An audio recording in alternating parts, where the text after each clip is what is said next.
pinalipad ko yung DJI Neo ng 2 kilometers, tapos 2 kilometers ulit pabalik.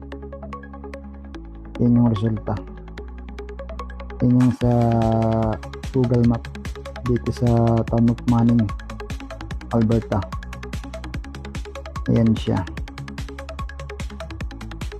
Kaya niya talagang umuwi, nakakabalik siya.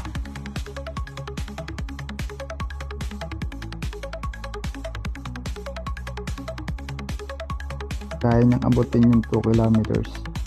Kaya niyang mag 4 kilometers mahigit, kaso doon mo na siya ibababa, doon mo na siya ilalanding, hindi na siya makakauwi. So kung gusto mo nang may babalik mo yung drone, 2 kilometers lang, tapos pabalik ulit 2 kilometers.